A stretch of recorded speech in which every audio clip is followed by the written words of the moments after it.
Really excited for the conversation that we're going to have today. Very excited to have the guest that's joining me.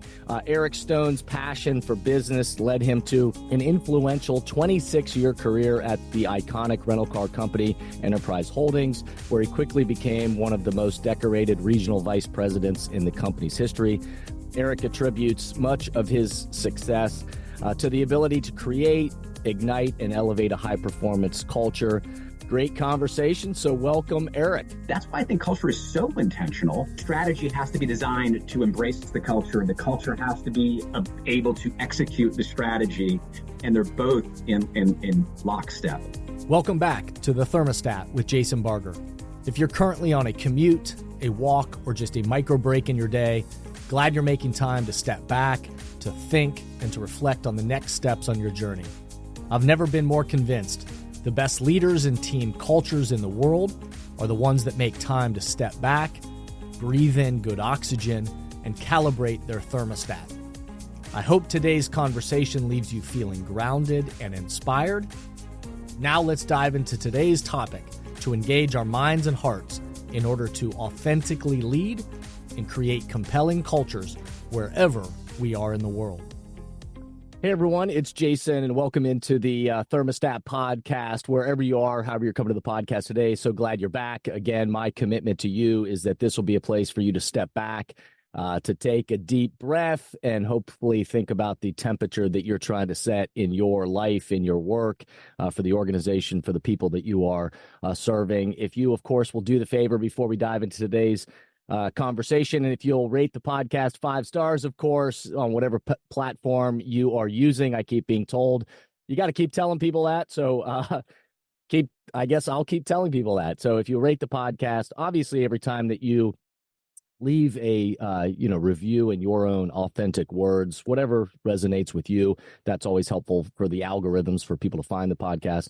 And obviously every time that you share it with people in your network and say, hey, here's a topic we ought to be talking about, let's share it and talk about it to add value to your team or your work. Those are the ways in which this amplifies. So thanks to everybody that takes the time to do that, and really excited for the conversation that we're going to have today. Very excited to have the guest that's joining me. Eric Stone's passion for business led him to an influential 26-year career at the iconic rental car company, Enterprise Holdings, where he quickly became one of the most decorated regional vice presidents in the company's history. Eric attributes much of his success to the ability to create, ignite, and elevate a high-performance culture.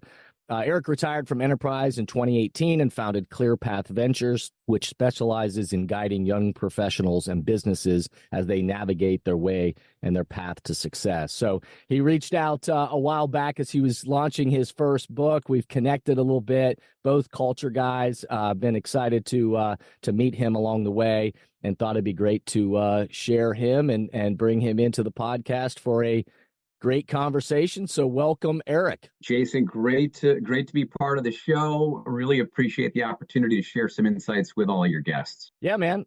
Glad that we have connected, and certainly anytime you meet another culture guy around, it's fun to just get together and talk about what we're seeing and what we're observing, and certainly my audience will appreciate that. So before we dive in too deep, culture, as I talk about on my podcast all the time, and certainly with all the organizations that I serve and or things that I speak at, culture is one of those words that gets thrown around so loosely in the world today. It's one of those things that everybody says. You read any article on LinkedIn or any periodical in the world right now, and they're going to say, you better have a great culture. And yet what I find is not a lot of places do a great job of defining, when we say culture, what is it that we actually mean. So, how is it that you describe culture, and why do you see it? It's always been relevant. It has always been important in every entity that's ever come together in the world. But why is it particularly important these days? Yeah, for me, the simplest definition is really behaviors in action. That is the most simple version. And when I look, I have these really 2 passions, one personal branding, one culture, and they're very similar in defining it. So when you think of personal brand, you think of what people say about me when I'm not in the room. And culture are really the behaviors that happen, but when leadership's not in the room. And I think the simplest form would be behaviors in action and some of the things that happen when leadership is not in the room. And the relevant, you're right, it's always been important. It's become more relevant with, you have 5 generations within the workforce, you have Gen Z, millennial, Xers, boomers, and even the silent generation still sneaking around a little bit, each valuing different aspects of work. And for the newer generations, purpose-driven work is really, really important and maybe not as necessary on the financial gains. And how do you bring everyone together? So you get these 5 generations and you have the flexibility debate, which really puts everything front and center. And by flexibility debate, I mean in-person, remote, and hybrid. What is the best way to be productive, innovative, collaborative, and finding that sweet spot? And everyone's noticed engagement has dropped. I mean, if you look at Gallup and all the surveys that come since the pandemic, engagement drops. And usually when engagement drops, well, what happens to business outcomes? They follow suit. So a few things that have certainly put it front and center. Yeah, no doubt. Some of the language I bring to that is that culture is dynamic and it's always changing and always being created moment by moment. And it's the way that we think, act, and interact. And so those actions and those behaviors, and it starts with, how do we think about what it is that we're trying to create? Not just what we do, but how we show up. And from that thinking, what are the actions and behaviors that we put into practice?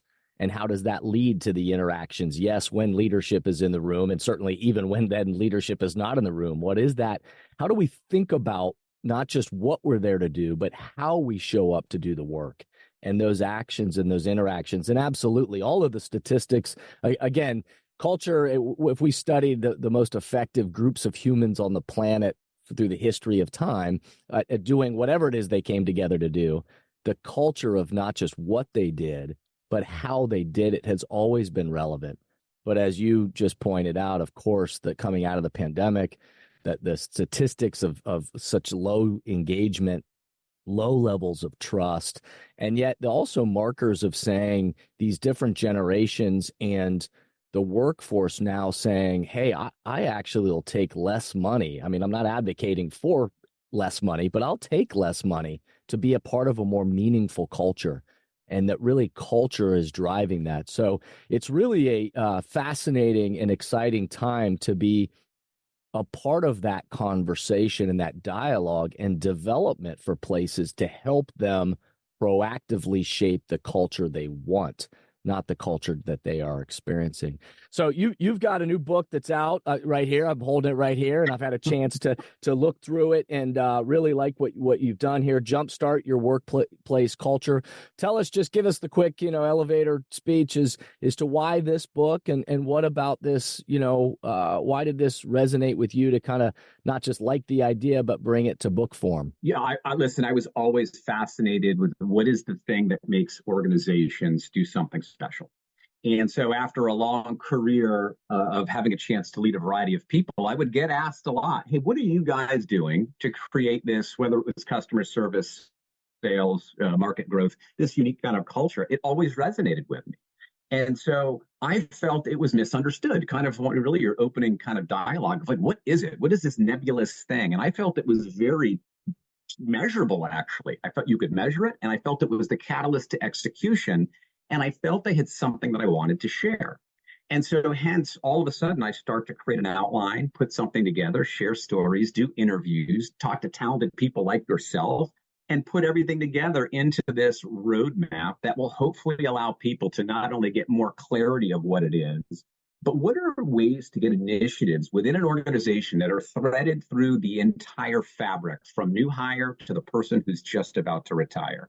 And so within it is a bit of a roadmap. Yeah, no, I love it. And certainly a part of that roadmap. And I like that, even that analogy of looking out. A lot of times with clients that I work with, we talk about, peeking in the rear view mirror every once in a while, but we can't get stuck looking in the rear view mirror. We got to spend most of our energy looking out that windshield and looking, what is it that out in the future that we are trying to create? So both of us, I know in your book, and certainly in many of my books, we talk about the importance of a clear vision for that roadmap for your culture.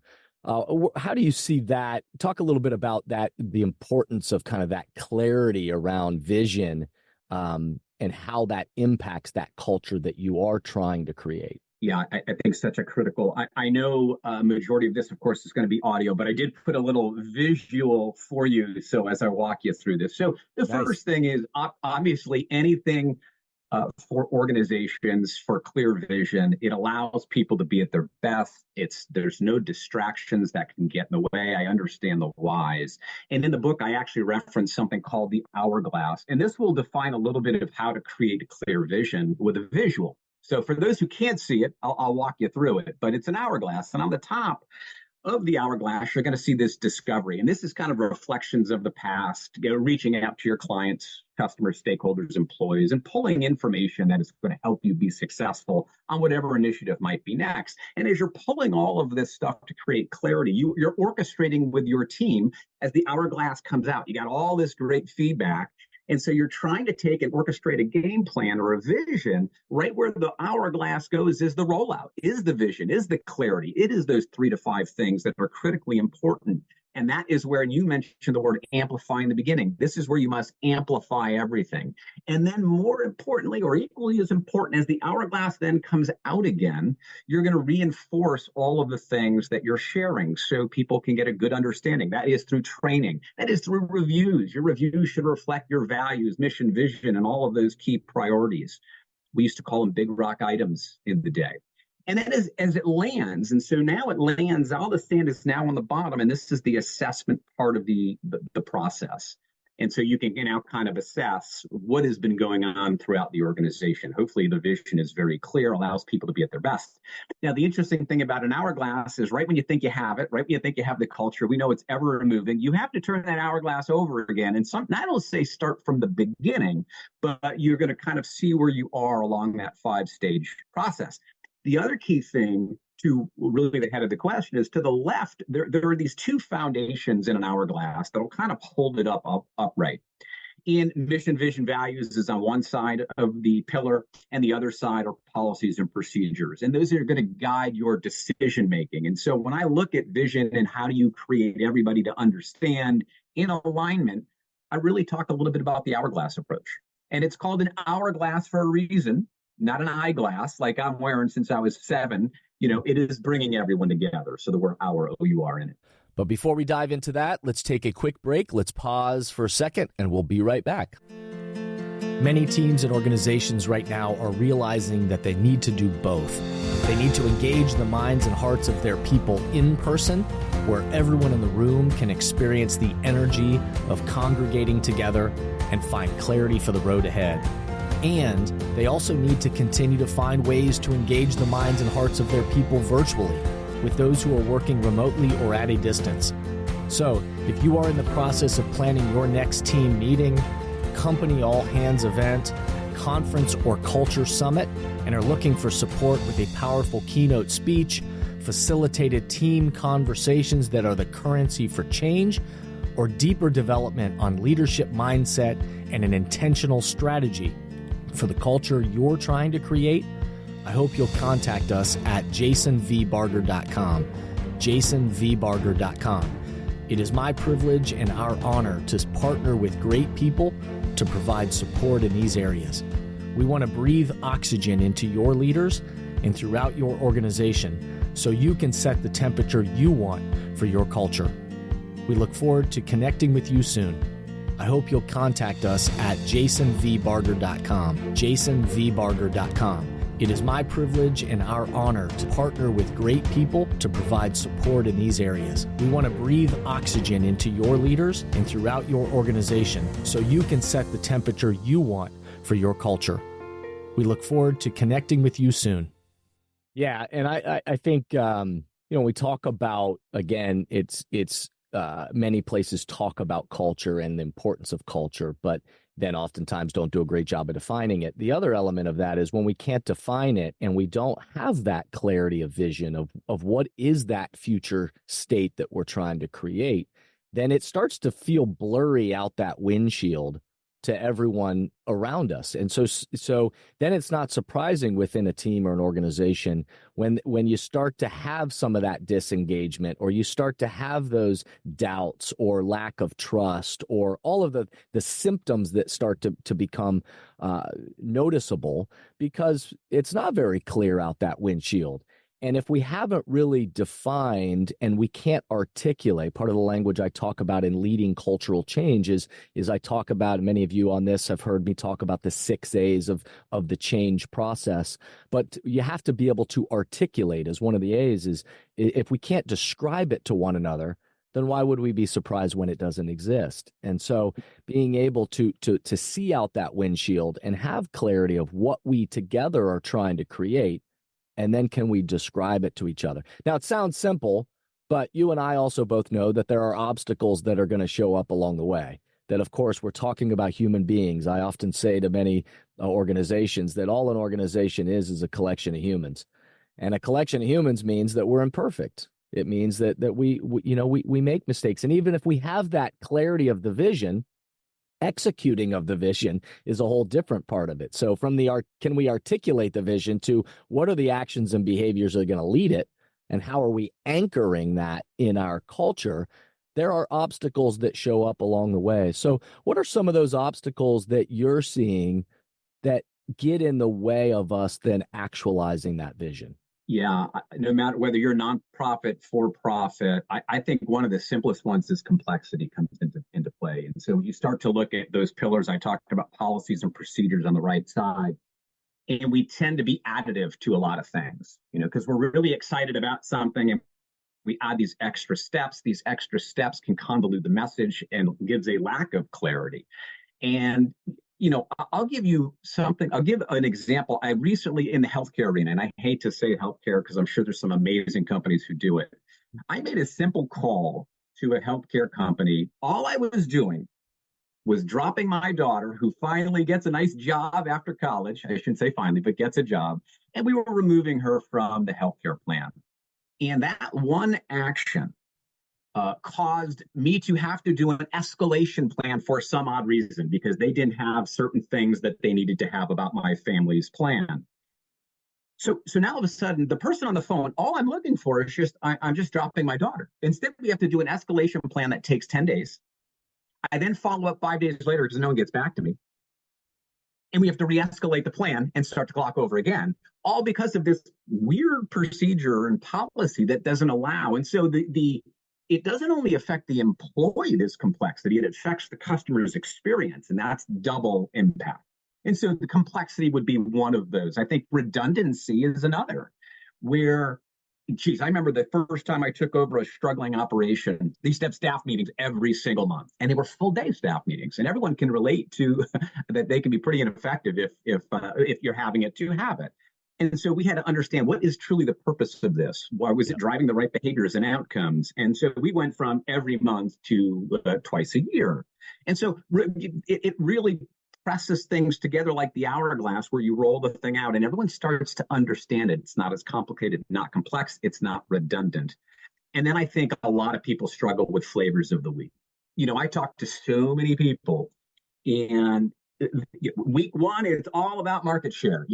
Then week two, it's all about revenue per widget. And then week three, they change directions to it's all about the experience. And instead of juggling these key priorities, it just always seems like you're changing direction. And so it's really frustrating for the employee, which eventually, as we know, affects the customer. Yeah, no, all of those are certainly at play. I think, some of the things that the basic human things that we know about just us as human beings is that get in the way, and those obstacles. One is just distractions. And part of that is jumping to the next shiny object. But the distractions on a day-to-day, week-to-week, month-to-month, and certainly even at a leadership level, I talk about the analogy of where you look is where you go, where you look, your body will follow. And so if every week, to your point, we're jumping to a new metric that we're tracking or that we're only focusing in on, and yet not the big picture, and don't have that kind of clarity of how we're going to approach this, then the distractions of day to day and week to week get in the way.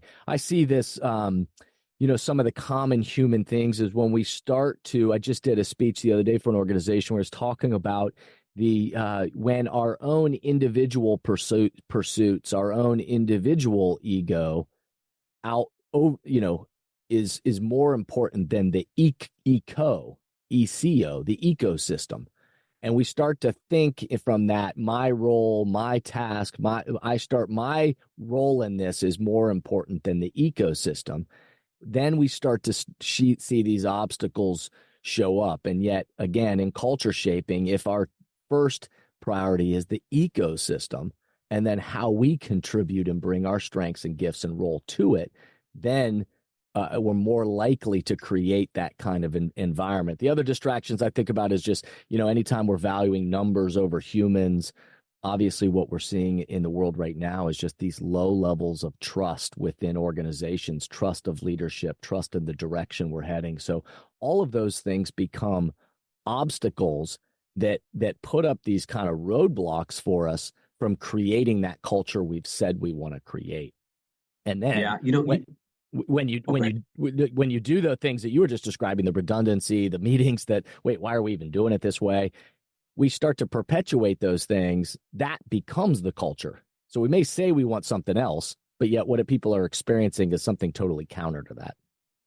Yeah. I mean, you mentioned trust as well. There is the simple 5 factors that almost like I would list our company values or the company values you might be working with are these 5 factors that help build trust and engagement. And the first is how do you establish a strong relationship with the management team? How do you create clear goals and expectations? How do you provide the right material, equipment, and information in order to achieve the desired outcome? How do you encourage personal and professional development? Huge on trust right there. And then how are you recognizing and rewarding top performance? And all of that does build a lot of the trust. And trust is so important, as we learned from the pandemic, and the organizations who were able to navigate truly believed in leadership. And so when they had to make tough decisions or decisions that might not have been great at the time, they trusted it. And so trust, such a big word. Yeah, no doubt. And what I find is that, all of this sounds simple, but it's not easy. And oftentimes in the frenetic world that we're running in our organizations and in our teams, we don't take the time to build that level of trust and to make sure things are clear, that we don't always allow ourselves time and space and value that kind of stepping back and realigning ourselves to make sure that we're actually heading in the direction we say we want to go. It's easier to just cut and everybody run in different directions, and clearly that doesn't work. So another piece of this is running diagnostics, and I know in your book, and certainly with the companies and organizations that I support, part of that piece is along the path of also stepping back every once in a while to look at, let's run some diagnostics. Let's look at, well, how are we progressing as a culture? And where are the opportunities? Because culture is dynamic, which means there's always going to be opportunities to more fully live that culture that we want. But we've got to be able to step back and kind of run some diagnostics and look at that. So tell me more about the way you think about, kind of measuring the culture. Yeah, I'm going to go twofold here. One is just the qualitative approach, and then more of a quantitative, and kind of align them together. And so the first thing, it's kind of this listen, observe, and learn from leadership. And so, there's an example of Starbucks, for example. The CEO of Starbucks, what do they do? And I hope they're still doing it, but spends a half a day a month side by side with a barista to understand some of those challenges that are going on within the organization. And so I know one of the things that helped me when I was leading was certainly attending these big meetings, big sales calls, the training classes that you want to have a chance to see. Is it really resonating to the team? And so leadership presence is such a big one, which leads into the more you're involved and in the action, or quote unquote field presence, you can kind of still on the qualitative side understand these mood and artifacts people talk about. Are people truly having a great time what they're doing? Those corporate buzz or company buzzwords that they're using, is it resonating with the team? Is there awareness of contests and some fun stuff? Are they carrying the championship sales belt with pride, or is it in the closet? And so leadership goes into attitude, effort, mood, and artifacts. And then there's the smoke that comes up every once in a while. So organizations should be looking at, for example, ethical violations. That's a red flag that something might be going on. Absenteeism's big, or attendance at the summer picnic, holiday party, fun event. Those are little smoke signals of what's going on within either your individual district or area or region. And then there's the diagnostic part of quantitative. I heavyweight engagement in customer experience. And so when I look at these 6 points of inspection, and in my book, it's all a metaphor of a journey in a road trip, and it's kind of car related. I take engagement, and I don't know how often organizations, I don't know the exact, maybe it's twice a year you do some sort of survey or pulse, but you do have to get some of this information and focus on those 5 factors I spoke of before on the engagement side. So I'm heavy on what are those things telling us, follow the money. Sometimes you do have to look at the numbers to see, are things resonating? And then I put a balance of some of the other things that, engagement's one, but retention is a tailwind that could come. So strong engagement doesn't necessarily mean retention. So you kind of have to look at both of them. You could still be hanging around within an organization, but not engaged. And then looking at certain demographics of how do you represent the communities that you're with? How do you take a look at, do people truly understand your values throughout your organization, and doing some sort of pulse survey on awareness of values and the behaviors that must be drawn. So I talk a little bit about a formula that puts all of that together and gives you the health of your organization from at least a baseline standpoint. Yeah, no, that's great. And by the way, the Starbucks reference, Howard Behar, the former president of Starbucks, who was with Starbucks when they, had 15 stores and nobody outside of Seattle knew who Starbucks was, to helping them grow to 15,000 stores, where they took over the world, it feels like. Howard is a tremendous friend and mentor of mine, somebody who's been on the podcast a number of times and is just a beautiful human being. But he would echo exactly what you said. They implemented those kind of listening campaigns to be with people and to go to particular stores and sit and watch the way that the managers, worked with their staff and listened to them. What were customers asking for? What was the environment like? All of those things. They would have those town hall meetings where people could write anything on a card and hand it directly to him and say, hey, here's something I'm noticing about our culture. And all of those ways in which really listening and going to your people. And then certainly with many of the teams and organizations, again, that we work with, is the language I talk about. My observation is a lot of organizations get good at what I would call taking the temperature. We get really good about taking a pulse survey or an employee engagement survey, and oftentimes they'll do it every year or every 18 months or something. But then unfortunately, a lot of places get in the habit of taking the temperature, but not always a great job of then setting the temperature and saying, what did we learn from these diagnostics? What did we learn from these surveys that we asked our people to fill out, or from this listening campaign that we went on? What did we learn? And therefore, what are we going to do differently? How are we going to calibrate the thermostat to set a new temperature? So we've identified these things within our culture of ways in which we need to reinforce our values a little differently. Maybe we realize something that, our engagement is up, as you referenced, but it doesn't seem to be, we still seem to be having a higher amount of turnover. What does this mean for the way that we're onboarding new people into our organization? All of those things of not just taking the temperature, but then the best organizations are the ones that are saying, with these diagnostics, hey, let's keep your analogy going. Let's pop the hood. And what are the adjustments we're going to make? Or for my language, how are we going to calibrate and adjust the thermostat to say, let's proactively now go shape the future that we want? Yeah, I would strongly recommend some of the simple things I always tell people to do is, even in the review process or however often you're doing it, if culture is truly important, if engagement is truly important, where in the review is there a setting where you can discuss the action plan of, and so that's great that you're at 53% engagement, but I still want to understand what you've done with the feedback that your team just took X amount of time to do. And that is, again, part of a broken culture. If you're just doing something to do it because it's a checkbox, it's just not going to work. It's not going to resonate. People will see right through it. You will lose trust. They're going to be like, why am I going to do this survey? They never listen. They No don't do doubt. anything I want to do. And so, yeah, it has to be. That's why I think culture is so intentional. And I hate to use the word tactical, but I mean, it is something that the saying, culture eats strategy for breakfast, but I mean, they have to be symbiotic as well. And so the strategy has to be designed to embrace the culture, and the culture has to be able to execute the strategy, and they're both in lockstep. Yeah. And so you're so true. So yeah, the way that I would say it is that the culture has to be part of the strategy.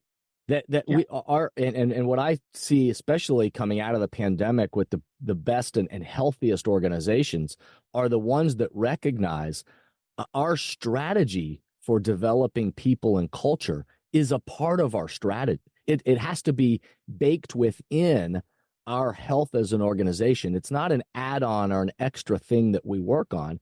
It is core to how we exist. And so our strategy is not just about what are we going to sell or what service we're going to provide. It's about how are we developing our organization and the culture of our people so that we can be the best that we can possibly be at selling that and caring for all the people within our ecosystem, that not just the people that are buying our product or service, but the people that are a part of our organizational ecosystem. And that's the piece of it that I think has been a shift where I see more and more leaders are thinking that way. Yeah, another simple one, Jason, that people can do is, what are you doing? I mentioned the fifth factor was, where you recognize top performance. And if you take a look at your company values and you start to say, hey, which one of these do we recognize? And so if mentorship or development is really important, and you have, which most companies will, a mentor program of some sort, not only how do you roll out and teach people how to be a mentee and mentor, because it's a two-way street, but how are you recognizing one of your values through the mentor program? And at the quarterly, whatever you do, you recognize the top mentee and mentor. And those are the ways that you take an initiative. It's part of your value. It's into the fabric of your organization. And you are now living this engagement factor, everything in alignment. Yeah, that's what I would refer to as anchoring. That's when we've not only had a vision for this type of value that we want to help drive our action and behavior, and we can articulate it to one another, but then we start to recognize it in action and behavior. And then at the town hall meeting or in our performance reviews or in the way we onboard new employees, we are anchoring that value and labeling it and showing people this is what we mean when we say this value of whatever the value might be. And so I love that. I loved what you're saying about this intentionality around not just taking the temperature. Again, the diagnostics, places get in the taking a survey. I know we think about it as kind of an organizational audit, if you will, of looking at it and saying, let's take a cultural audit to, yes, how can we, what is a survey that we can use and we believe very specific questions that we can ask them that isn't just wasting their time, but is actually that we're listening for. And then what are those in-person interviews and opportunities to listen to people and try to understand what they're experiencing? And then that leadership alignment around, okay, what do we need to do next to set the temperature? And communicate back to people, hey, we heard you. And now, because of listening, here's what we're going to go do. And that feedback of, hey, we are listening. It's not just we wasted your time asking your opinion, but then didn't do anything with it. But we're listening. We're valuing it. And now we're adjusting to go move into the future. I love that kind of loop of that. Well, Eric, man, I appreciate we could sit here. You and I could talk about this stuff all day, I know, but we don't want to bore our listeners, out there. Hopefully everybody listening has picked up on some nuggets of this. And certainly I know that if you're a fan of this kind of stuff, you have enjoyed this conversation as much as we have. Eric, I really appreciate your insights. I appreciate the work you're doing and for bringing them in and sharing them with the audience. I'll say you can find, it's Eric D. Stone, I believe, ericdstone.com. You can learn more about Eric. We'll put it in the show notes. But I really appreciate you, man, for coming into the podcast and being with me. I'm glad we had a chance to connect in the past, stay connected in the present, and hopefully in the future. Absolutely, buddy. Well, thank you to everybody out there who listened. Hope this was a good moment in your day and an opportunity for you to step back and to think and realign yourself as to what is the temperature you're trying to set in your life and your work with the people around you, and how can you breathe a little good oxygen into yourself and certainly breathe some good oxygen into the people around you. I'm reminded all the time that, our because culture is dynamic, we are all ambassadors for the cultures that we want to create and we want to be a part of, and our own thinking, acting, and interacting is helping to shape it. So thanks to everybody. The future of leadership is you, is me, is us. The future of the cultures that we create, we will all be ambassadors for. So step back, remember, be a thermostat, and breathe good oxygen. Thanks for everybody for listening. Tune in next time. Thank you for listening to today's podcast, and I hope the messages and questions stimulate positive change along your path. As always, if these messages resonate with you and add value to your life, I hope you'll help amplify them throughout the world. Please rate, comment, and share on whatever podcast or social media platform you're using, and share this podcast with the people in your life or work who should be part of these conversations. That way, this spirit does, in fact, spread. If these messages or developing leaders and culture would be helpful to you and your organization, please contact us at jasonvbarger.com, jasonvbarger.com. And remember, we are all ambassadors for the culture we want to create in our life and work. We have to own the vision we want to be a part of. The future of leadership is you, is me, is us. Be a thermostat.